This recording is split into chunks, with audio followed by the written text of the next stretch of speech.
Okay, now before beginning the teaching, everyone should be set up the intention receiving this teaching out of bodhicitta. Intention is one of the great best intention, because if you're listening out of bodhicitta, whatever you accumulate virtues through listening, all the virtues and merits are becoming causes of to achieve the enlightenment. So if you listening the teaching through the renunciation motivation, then whatever you accumulate virtues, merit through the listening this teaching, all of these virtues becoming causes of liberation, self-liberation. So it depends on what kind of intentions you have. So if your intention is just only benefit of this life, then it's not that much benefit.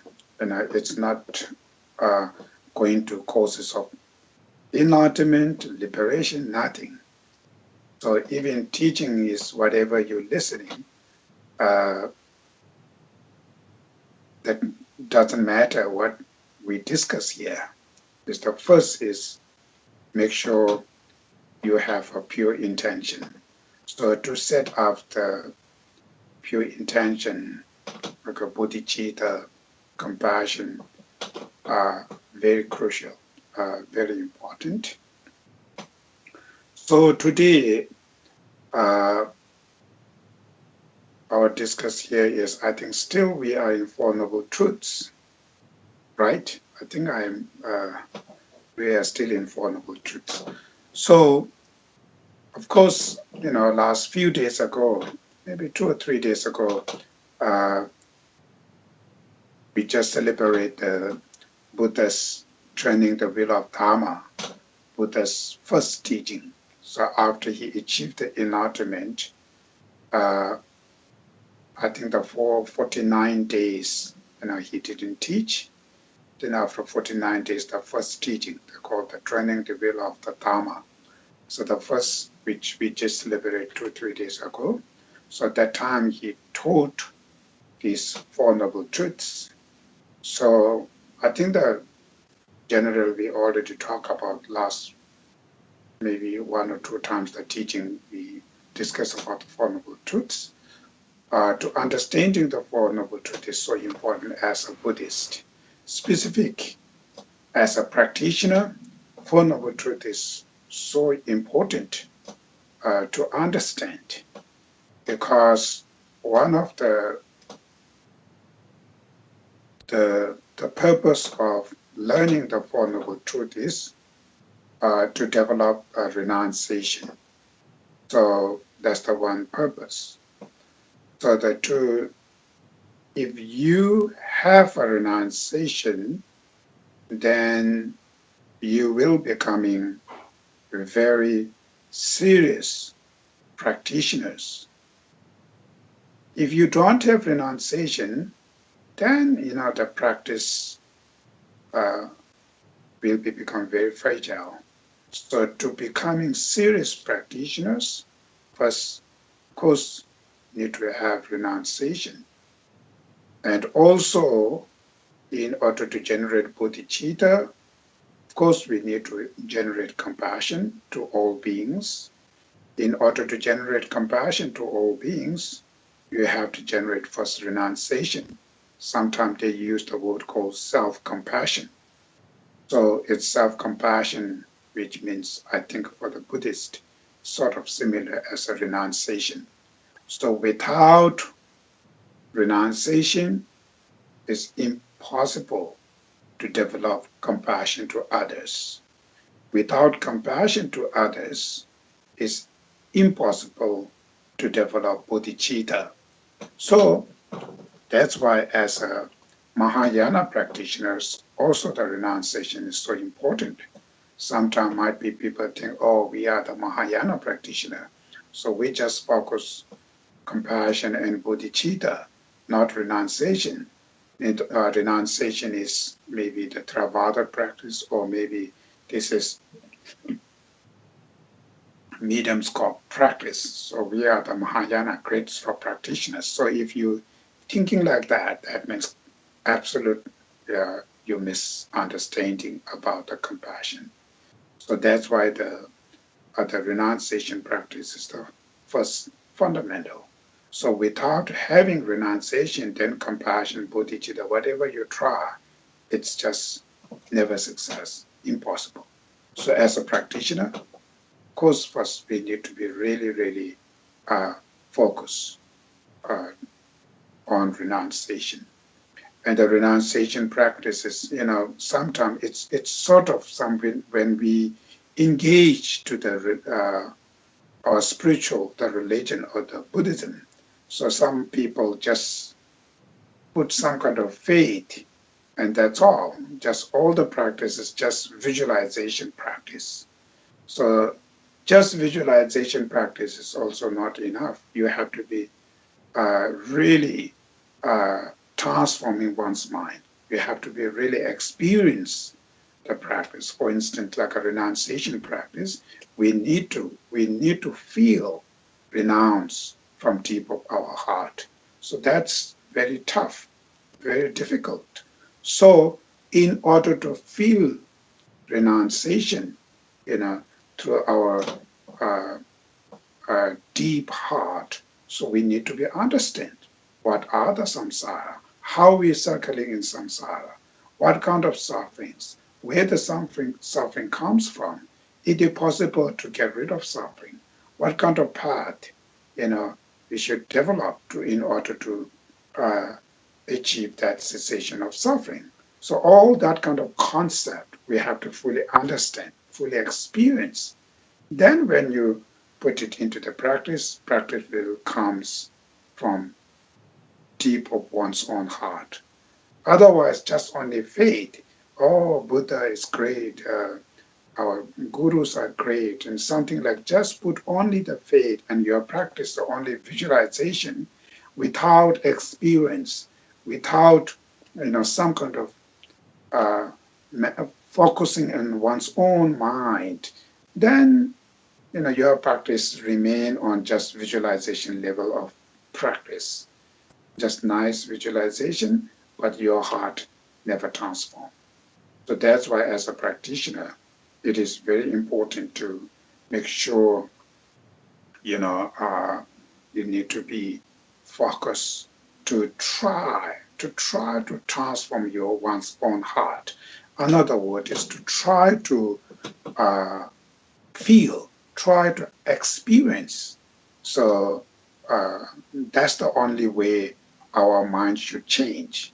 When we say, oh, I'm becoming now closer to Buddhahood, that means what that means? That means one's own heart, one's own mind, transforming, into better and better. Another word is one's own mind. Today in the initial practitioner, there's so much negative emotions and mental afflictions, they're polluted. So through the practice, we're cleansing, we're purifying them. It's so that kind of, the practice, which means that it's something one's own mind to change, to purify through those negative. So in order to purify one's own negative emotion, first make sure, do you really want to purify your negative emotion? Do you really want to remove your mental affliction? If you really not that much strong wishes from, if you don't have that strong wishes to free from one's own negative emotion, then you don't have enough, strength or enough power, enough willpower. Lack of willpower always struggle, always problem. So as a practitioner, one of our focuses to achieve Buddhahood for sake of others. So to achieve Buddhahood, what that really means? That means the freedom of all the cognitive obscuration, afflictive obscuration, freedom of these two obscurations. It's called the enlightened mind. So in order to free from them, first, do you really want to free them? Do you really? So if you don't have that kind of strong wishes to free from them, then how much you try to practice, that your practice always become just visualization practice. It's not heart moving practice. So that's why in order to becoming a serious practitioner, which I means you need to first make sure you really wish to flee from your mental affliction, your obscurations. So in order to feel that, feel from deep of your heart, wish to free from all those mental afflictions, first we have to understanding what are the suffering. Because as a human, as a sentient beings, we do have innate natural desire, wish to free from suffering. That's the human nature. That we don't need to learn. Just by birth, we don't want suffering. We always wish to free from suffering. So, wish to free from suffering, what kind of suffering? So that's why our brain is important to, as long as if you're understanding much deeper and deeper level of suffering, then your wishes to free from suffering becoming much deeper. Your understanding of suffering is only very gross level of suffering, then your wishes to free from suffering is also very gross level. So your practice also becoming focused more gross level. So sometimes, as a Buddhist, they consider themselves as a Buddhist, they consider themselves as a practitioner, but they use the Dharma. Is for what? Dharma is supposed to be like a medicine, right? Medicine, which means to cure the disease.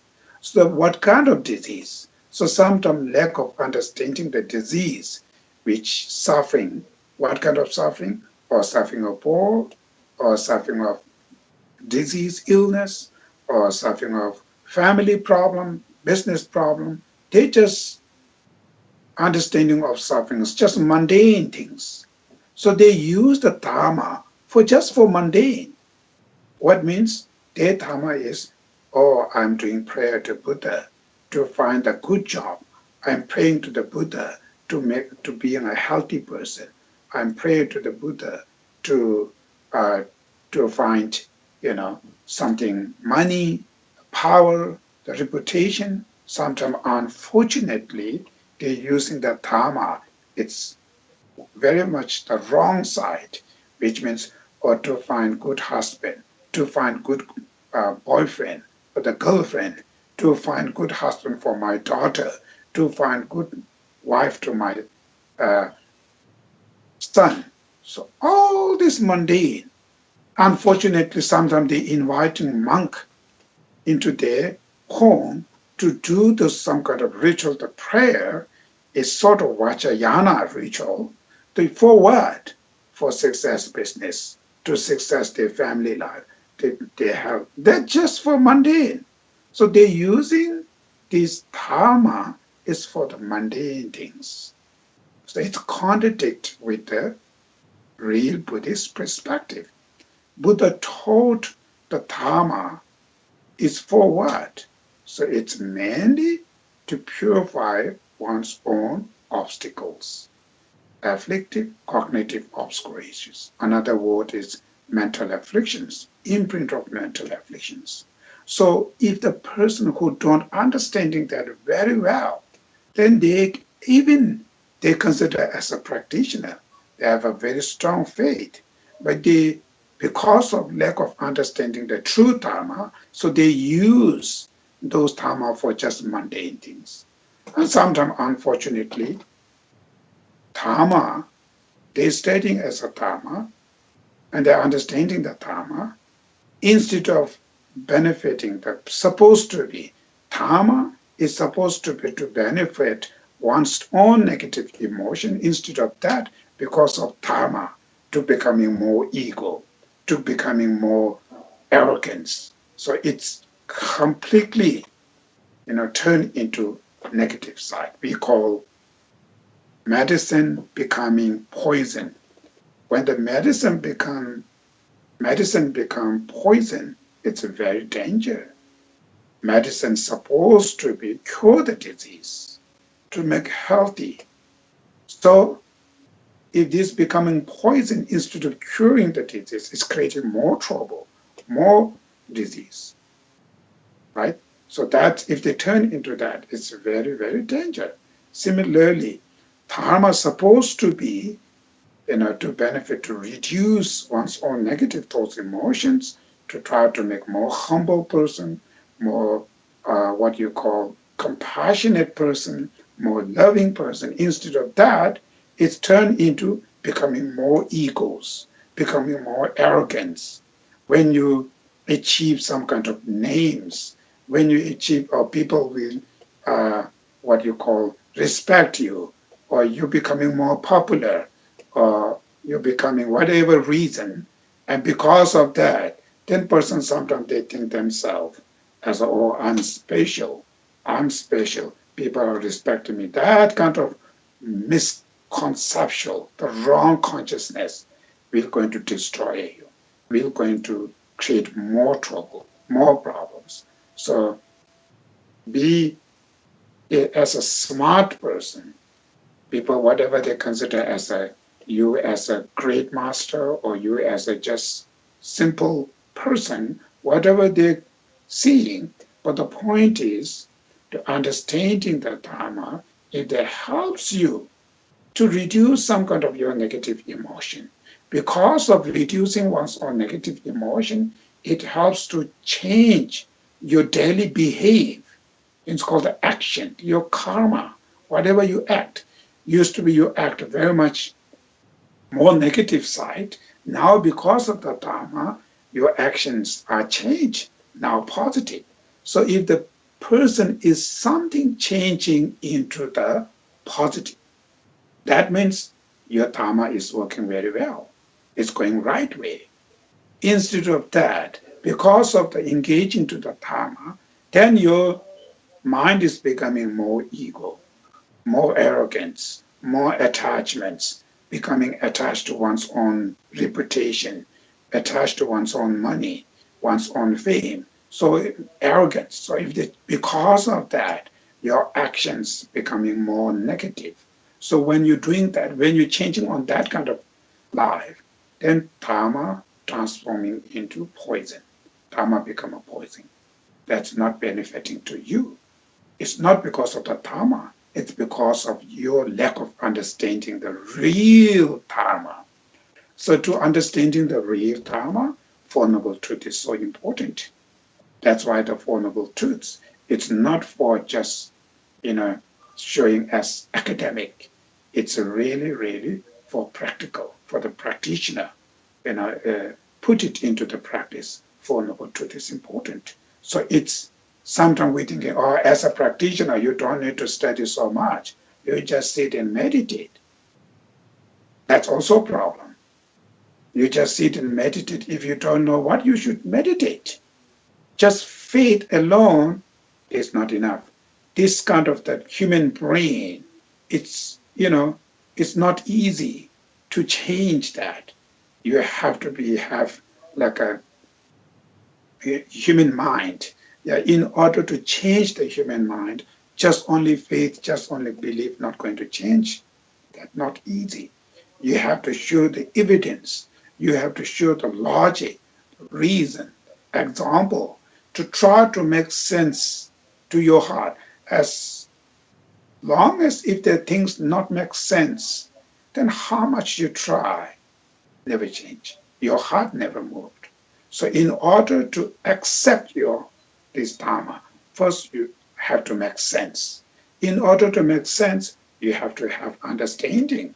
All those evidence, the reason, the logic, the philosophy, have to study and understand, then investigate. So first hearing. In order to understand, you have to hear. So hear from your teacher, read the many texts as much as you can. Then when you're understanding a little bit more, then always investigate, always research and investigate, contemplate. So contemplation, meditation, meditation on contemplation.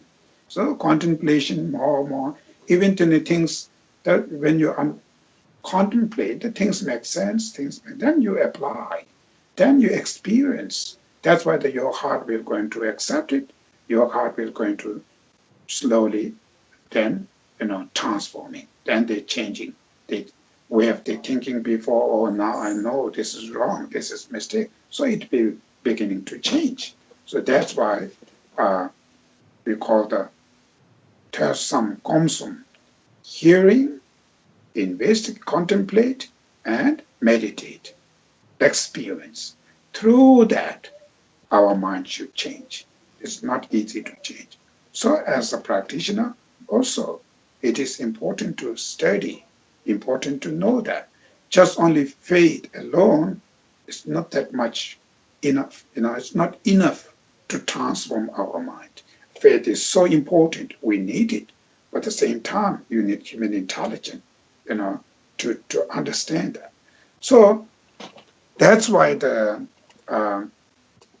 Four Noble Truth, what kind of Four Noble Truth? Your understanding of Four Noble Truth is very gross level or much subtle, more deeper level. So that's the way you can see the, understanding of Four Noble Truth is very much influence your practice. So therefore, last few teachings we have discussed about truth of suffering and truth of origin of suffering. So the truth of suffering, the main thing is through understanding the suffering, even the mundane samsara pleasures, the mundane they consider for the worldly concept, consider as a happiness. From the Dharma perspective, this is still part of suffering, which is called the suffering of changing. All the mundane pleasure, it's called contaminated pleasures. Pleasure which not true pleasure. It looks like happiness, it looks pleasure, but this pleasure is just for temporarily, just for appearance. But the reality, when you engage with pleasure, when you experience that pleasure never remains as a pleasure. Either they will transforming into the suffering or change into the suffering. Either because of that pleasure, it brings another sufferings. So as a practitioner, we should first make sure you understand the mundane pleasures is still not a real true pleasure, true happiness. These are still part of suffering. So do you really know about that? Do your heart really believe about that? As long as if you don't know that, as long as if your heart is not believing that, then you're still seeking, attached to those mundane pleasure. As long as when you attach to the mundane pleasure, then renunciation is first impossible, right? So as long as you attach, then you willingly want that. You willingly, wants that. So as long as when you have that, that's why I call it attachment.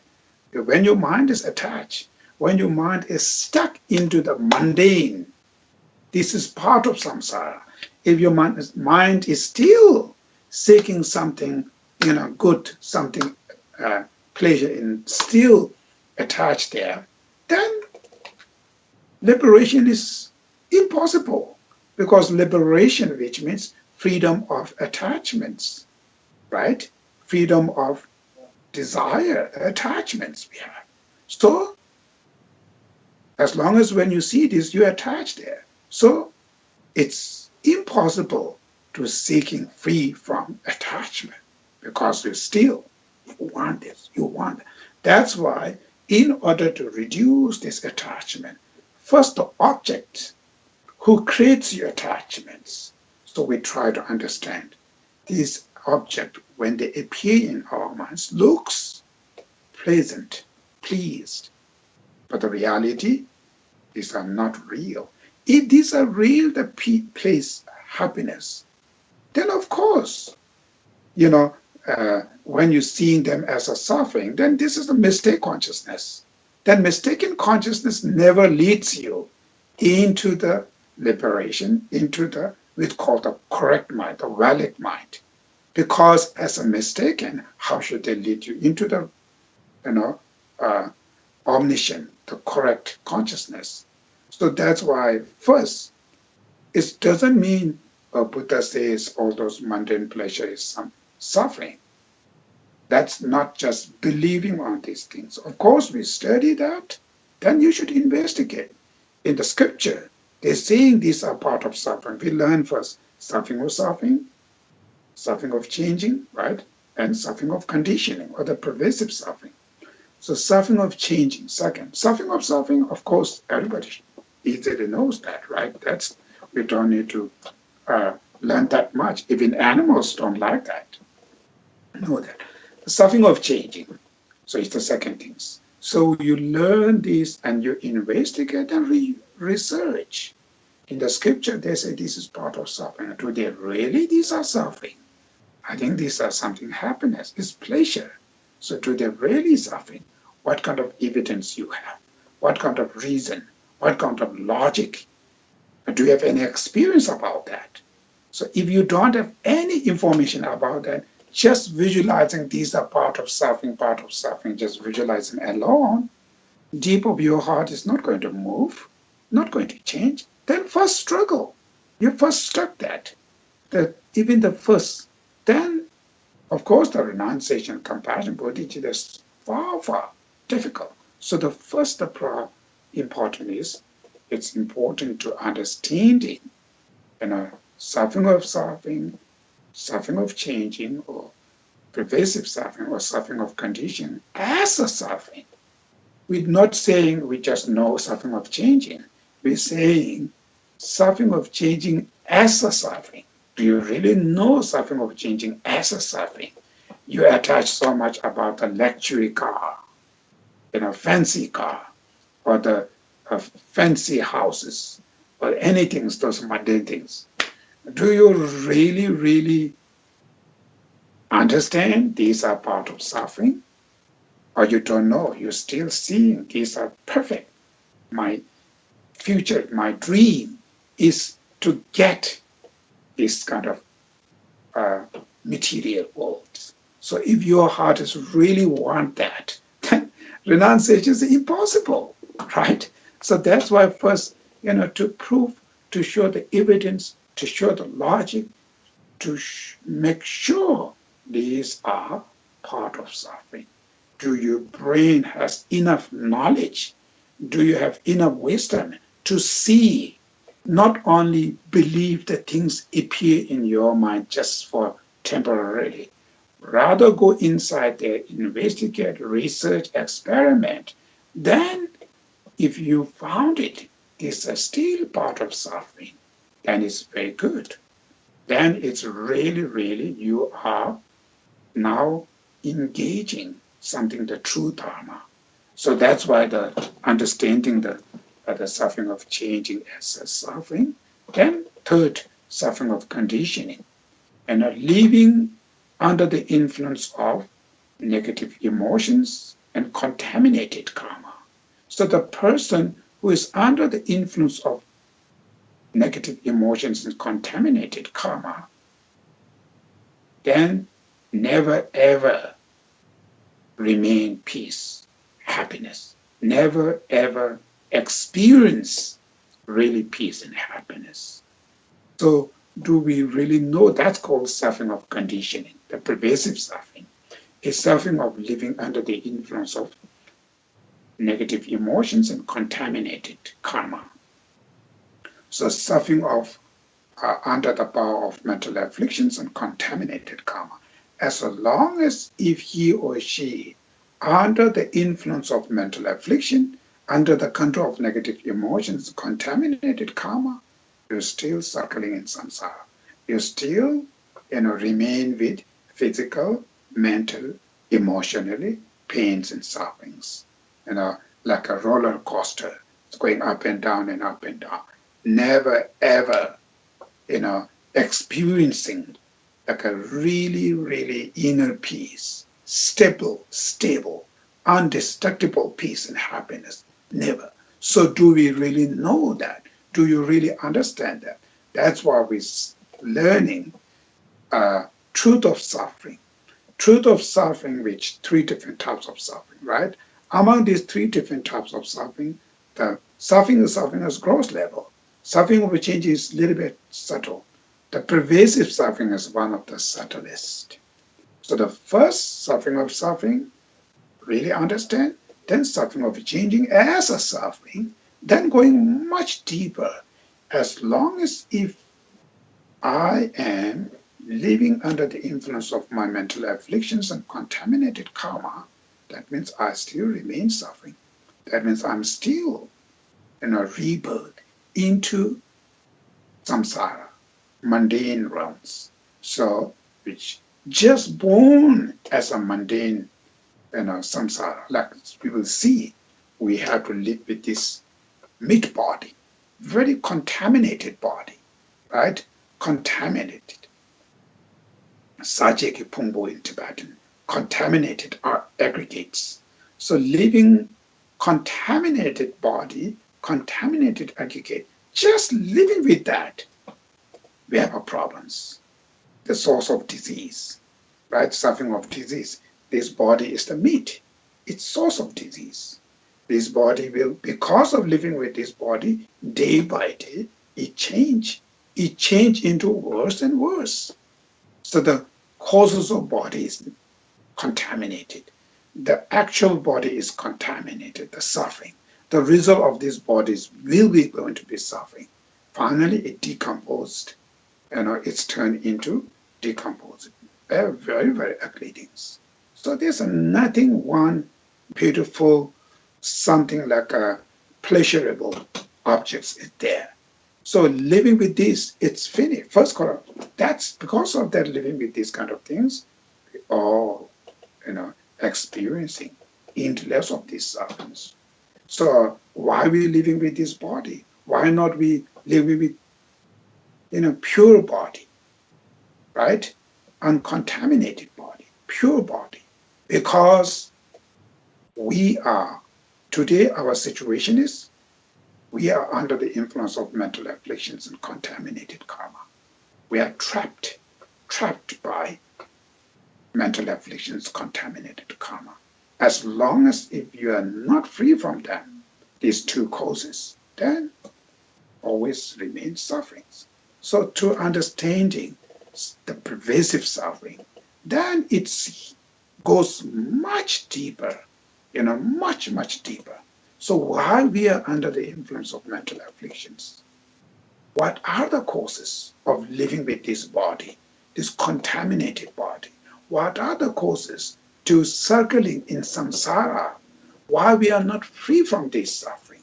Because of mental afflictions and contaminated karma. That's why second noble truth, the truth of origin of suffering. It's not somebody punished us. It's not somebody sent us in there. It's not about some other there.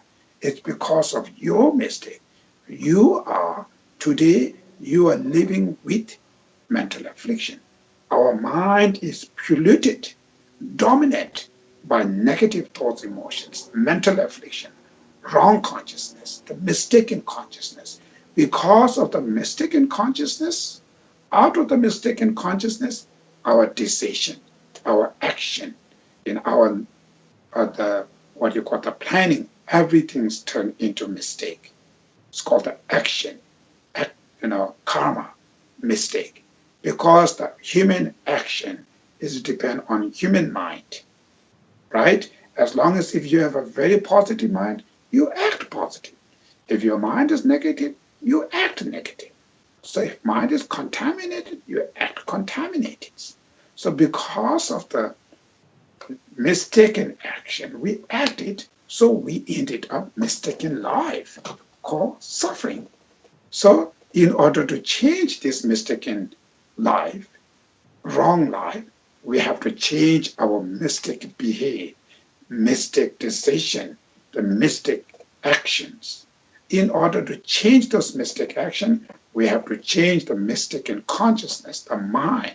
who is the fundamental causes of all those actions.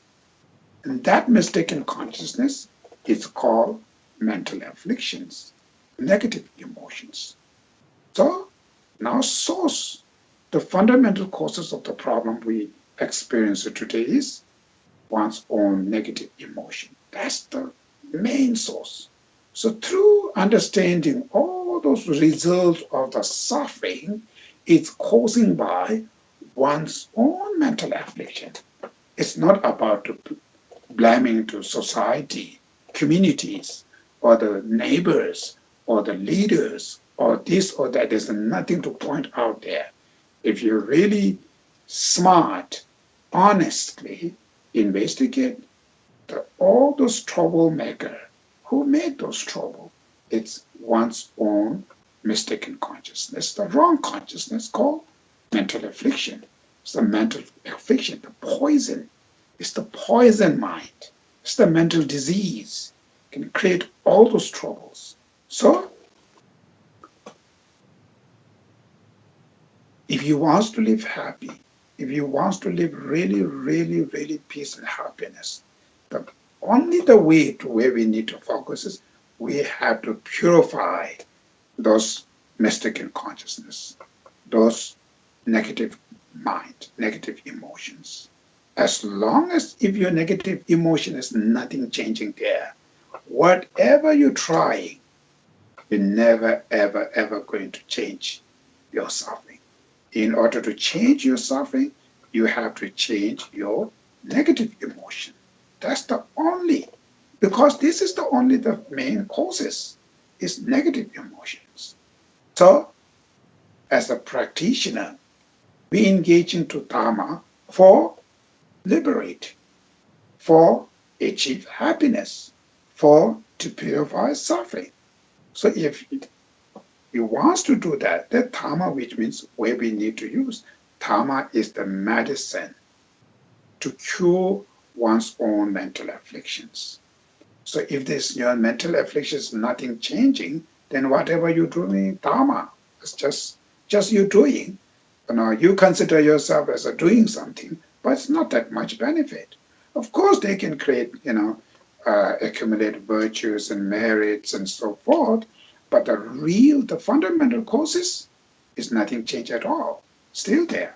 So that's why, as a practitioner, we use our Dharma is to transform one's own negative emotion.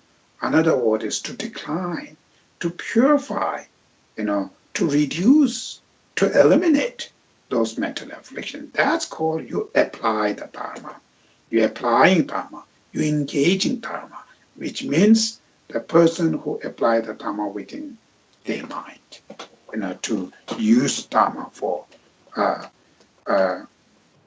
purifying one's own mental afflictions. So in order to apply on that kind of level, it's so important to understand the Four Noble Truths, right? Truth of suffering, truth of origin of suffering. So the fundamental causes is one's own negative emotions. And the negative emotion is part of your mind. It's not somebody else. It's your mind. So you are the person can able to control your mind. Nobody can take out my anger, my hatred. Nobody can do anything in our mind. Of course, in order to do this, we need to rely on somebody else to how to do these things. So that's why we're learning to support, to learn from others, to encouraging us, to stimulate us, to educate us. That's why we rely. But the final decision is your hand. You are the person only can change your own mind. Only can remove one's own mental affliction by oneself, not from others. That's why Buddha says, right? I can't take out what Tonam Tikva Chui Mitrishin, Tuvedung Chakin is Niki Tobashian Pong, Chini Tempa Tempetua is Sutra. So the Buddhas can't wash our negative emotions, our negative karma. they can't wash that. It's called the sins. And he can't take our suffering by hand. He can't take out our anger, our hatred, our negative emotion. He can't take it out. And he can't transform his realization into us. He can't put it, his compassion to our mind. He can't do. Only what he can do, he can teach us how to do that.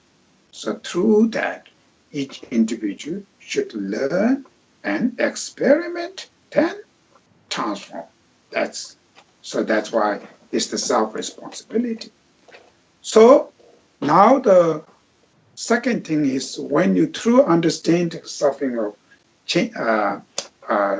truth of suffering and truth of origin of suffering, now the third question is, can we able to remove our negative emotion? There might be a number of people thinking the nature of human beings are very negative.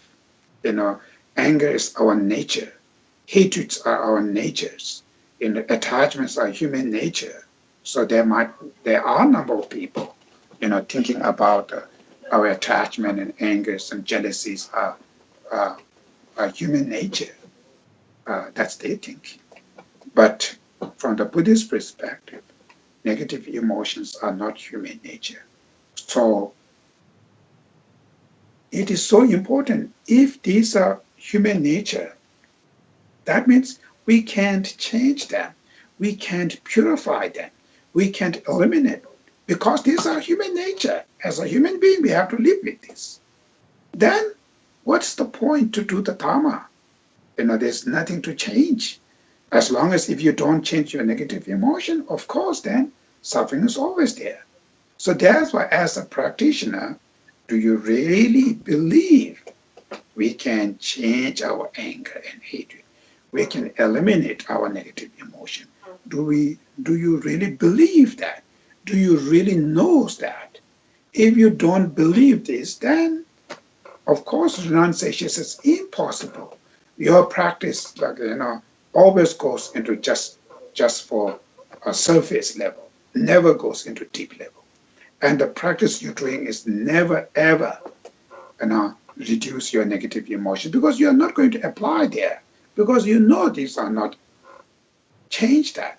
You believe these are impossible to change. So that's why first it's important to know, do you really know the negative emotions are possible to change? So that's why you can first need to show the evidence. You can go very gross level, then go much detail. For the first simple things, for instance, the anger. Do human beings, the anger is our nature? If this emotion is our nature, first thing is, this emotion always remain within our heart. But the anger and the negative emotions are temporarily. It's not always remain in our heart. If the anger is always there, then we always have to be angry. We are not always angry. When the circumstances arise, we are angry. Then when things change, we finish. Our anger is gone. It comes and goes and comes and goes. Constantly comes, goes, and comes, goes. It doesn't mean it's 24 hours in there. So if this is our nature, nature is always with us. But that's, you can see, it comes and goes, right? And for me, the second important, for me, it makes more sense. If human nature is anger, if our mind is very much, that's our nature, then this emotion, when they arise, we have to be more suitable. We have to be more comfortable. But the anger and the hatreds and that emotion, negative emotion, when they arise, it really bothers us. It's really, really disturbing us. So that means this emotion is not suited with our mental level. If this emotion is our nature, then of course, when these things arise, we have to be more suitable, more comfortable. But through our experience, when these negative emotions arise, it's disturbing us, it's bothering us. So that means they are not suited with our mental level. So these are some kind of temporary things. It comes, when it comes, it bothers you, disturbs you. When it goes, release, it makes us calm. So these emotions that through our experience, it's showing us these emotions are temporary. It's not our nature. So that means we can live without that emotion. We can stay away with these negative emotions to our experience, physically, mentally, both. Mentally, we can see whenever this emotion arises, it bothers us, it's disturbing us. Physically, of course, also it's affected. When the negative emotion arises, we can see our physical. It's hurting, it's harming even our physical levels. So that's why when it is saying, maybe you guys maybe have much better information. Today there are many what you call I forget the words. The number of the writers, who wrote about the scientists, they wrote about the angers and hatreds, how much it affects our physical brain and physical levels of blood pressures and everywhere they affect it. It's creating trouble.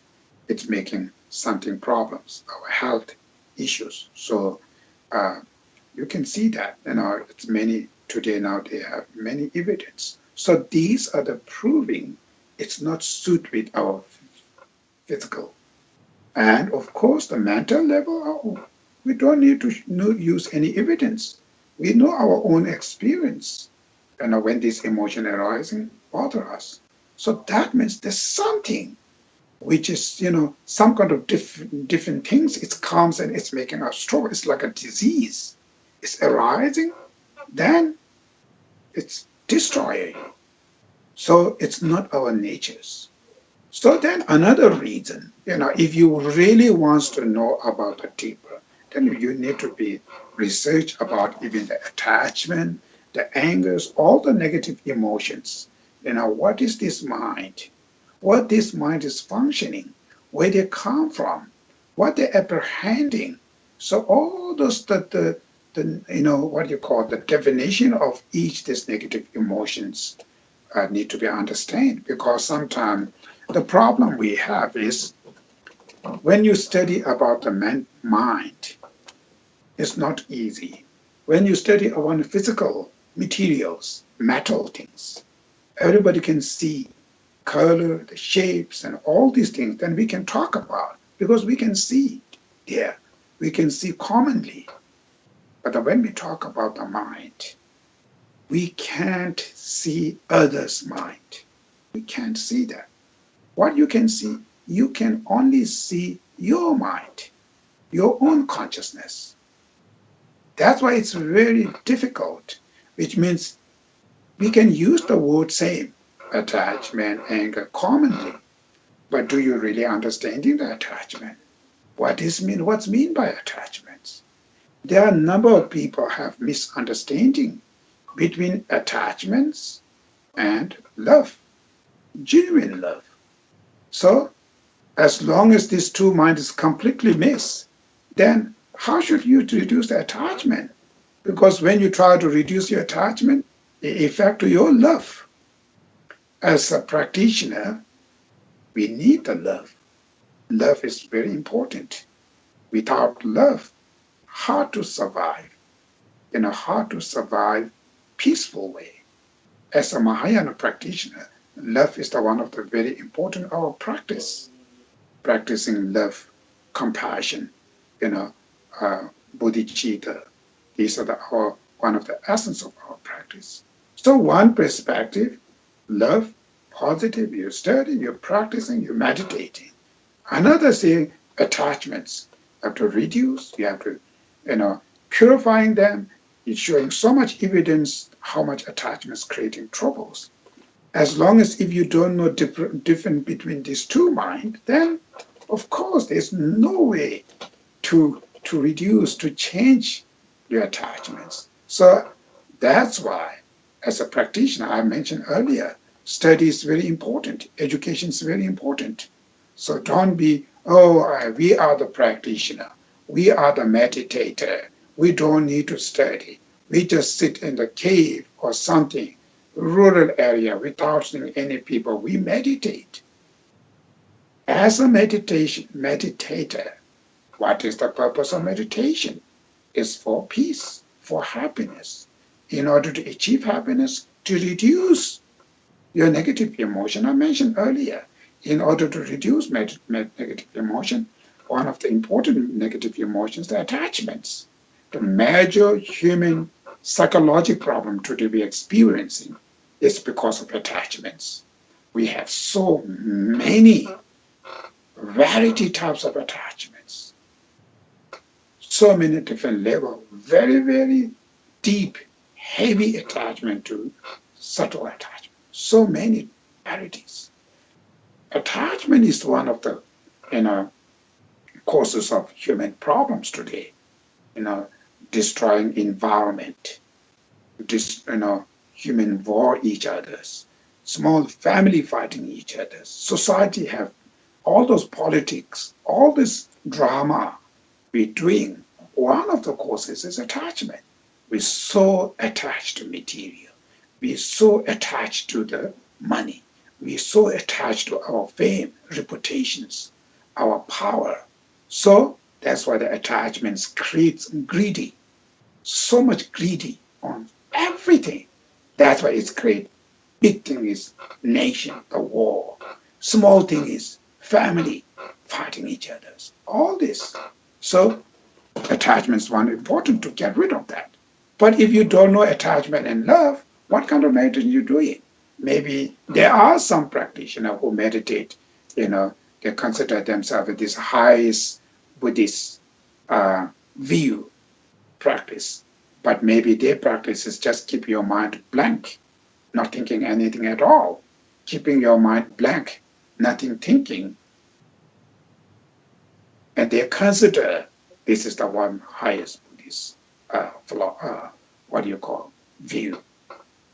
So if just stay in your mind, not knowing, just blind, it's very easy. Easy means, of course, it's difficult, but it's not that much tough. That they don't need to be studied so much. You keep just your mind, just cease all the thoughts, right? Stay without any thoughts. This is the highest Buddhist, and that meditation will going to eliminate all the negative thoughts, emotions. So you have to be sturdy. You have to be used of logic. This meditation will going to remove our negative emotion, our ignorance. Fundamental our causes is the ignorance. Ignorance, which means not knowing, or you believe in something completely mistake. Right? Ignorance has two types of ignorance. One ignorance, which means you don't know. That's all. Not knowing. Another ignorance, you grasping, you apprehending something which is completely mistake, completely wrong. The second ignorance, worse, more danger. That's the one of the fundamental causes of all the suffering. It's called mind of ego grasping. It's part of that.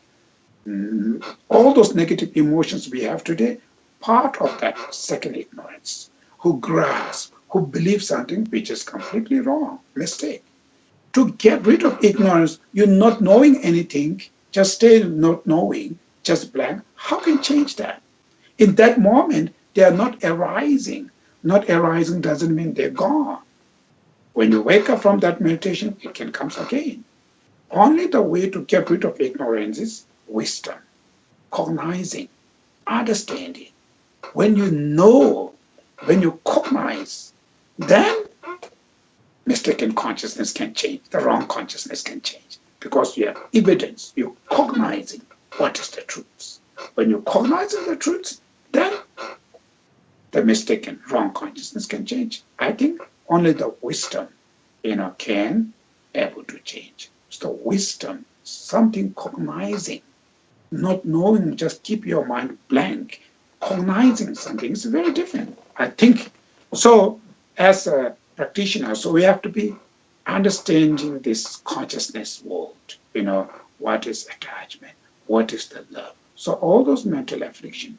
So you can go just general, study about this, each negative emotions. But the point is, all those negative thoughts, emotion today we have is based. They have a common appearance or common grasping. They have a common object is all those negative emotions, the grasp, the object, whatever the grasping, the object, all these objects exist independently. So the objects exist inherently. So that's called the mind of ego grasping. So all those negative emotions has influence by mind of ego grasping. Because the object, when you attach, we never think this object is just imputed, just label it, or just dependent. We believe in objects exist by its own. The objects exist objectively, exist by its own. Something I can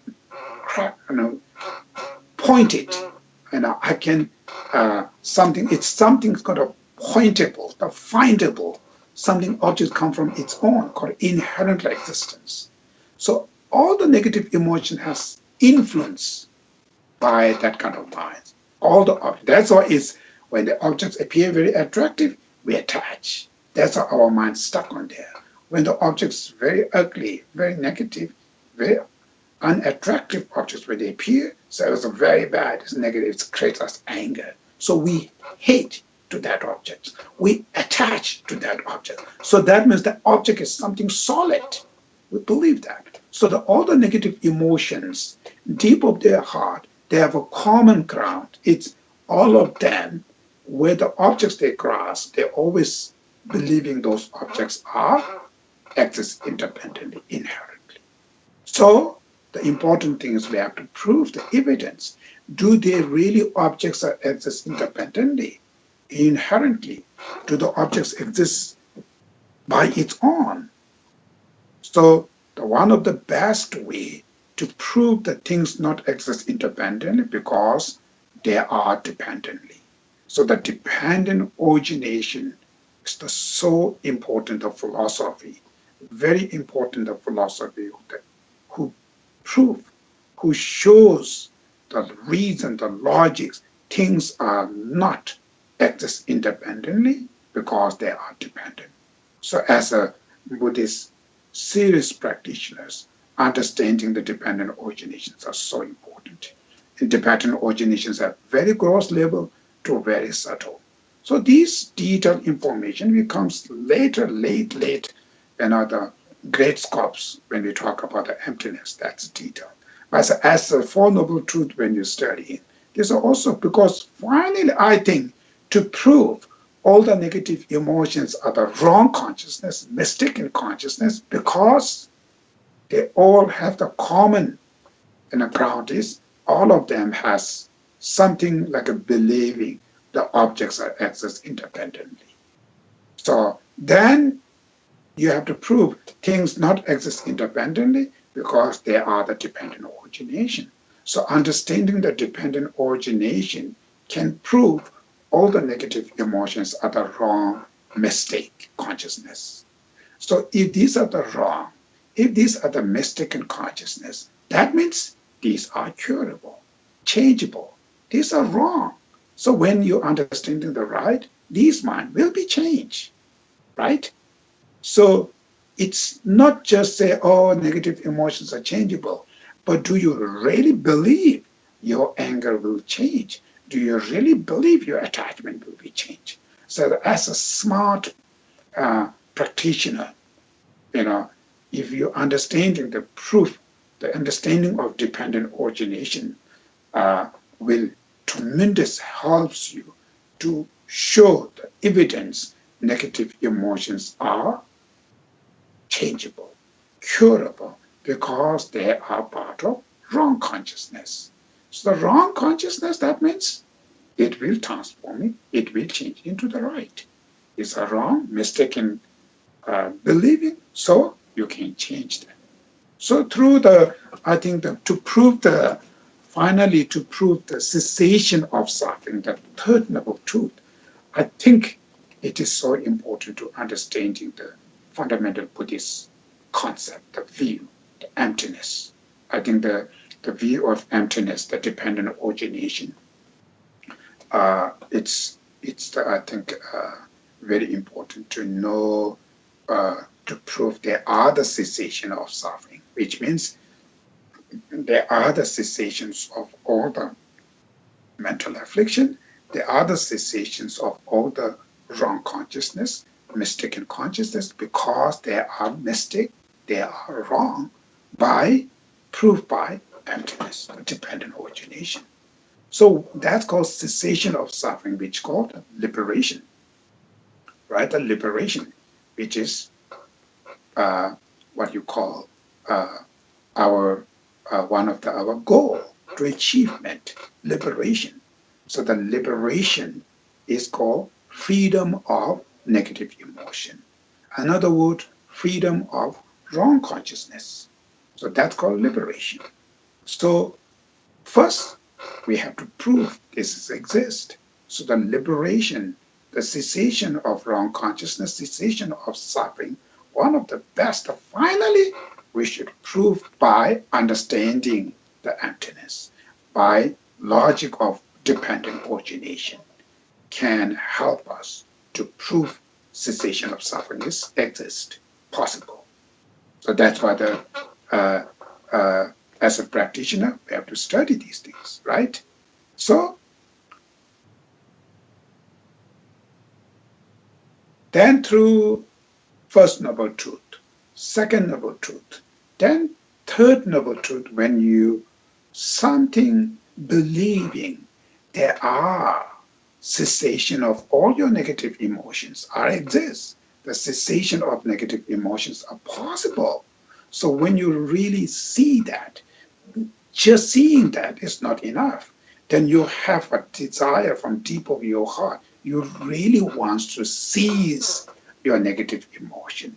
All the suffering you experience because of this negative emotion, through the suffering of truth of suffering, truth of origin of suffering, it makes you fully disgust toward one's own negative emotions, toward all those mundane pleasure we're experiencing. So when you have a very strong willpower to free from one's own negative, living under the influence of negative emotions, always suffering, always. So through that, you desperate, have wishes to free from your negative emotion, then cessation of negative emotion, is this possible or not? Through this emptiness, the logic showing, proving cessation of suffering is possible. It's there, it exists, because all the negative emotions are part of wrong consciousness, right? When the things are part of wrong consciousness, that means they are curable, they are changeable. So they can cease, they can change. So cessation is possible. And also I mentioned earlier, as a human beings, our nature, if negative, then of course we can't change it. So through our experience, through the different logic, to proving our nature is also pure. Our nature is not negative minds. So our nature is more positives. When this positive emotion arises, our mentally very soothed, very calm, very peaceful. Our physically health also more peaceful, more calmer. So the positive emotions are more closer, more relevant with our life, mental level, physical level. Negative emotions are more disturbing.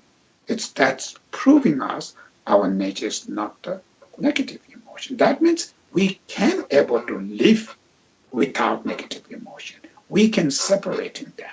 But if there is not cessation of suffering, then you can't. But there is a cessation of suffering. So you fully understanding this proof, the evidence of the cessation of suffering, which is liberation, and your oneself understanding, your own nature, and you have a desperately feeling through experiment of first two truths, through that you have a desire from deep of your heart, you want to free from that.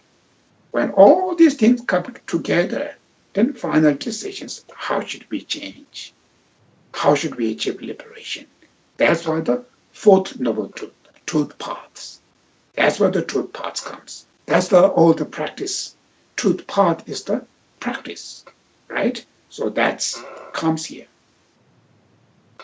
Okay, it's already now, oh yeah, it's more than hours ago. We'll leave here now. So the next time we're going to discuss on fourth noble truth, the truth paths. Okay, that's here. So we're going to do the dedication prayer here. So we're going to recite, I will going to recite some stanza, the prayer here, and during that, all of us can dedicate our virtues and merits to benefit all beings, and mainly stay His Holiness the Dalai Lama will remain very, very, very long life and fulfill his wishes through that all the great masters in this planet can remain a very, very long life with same achieve their wishes, and Dharma can spread all over the world to benefit to each and all beings. And mainly, I think important thing is the world peace. World peace is more important. If the world is not happy peace, then always trouble. So we should dedicate that. And any individuals, if you have any private dedication, should join that.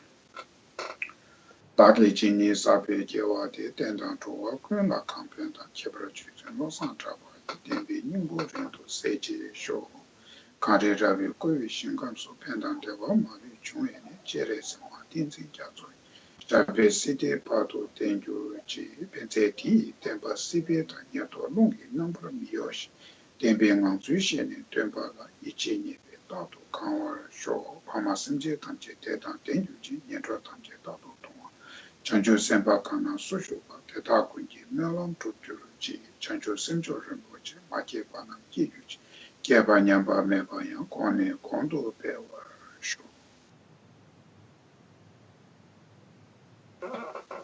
Thank you.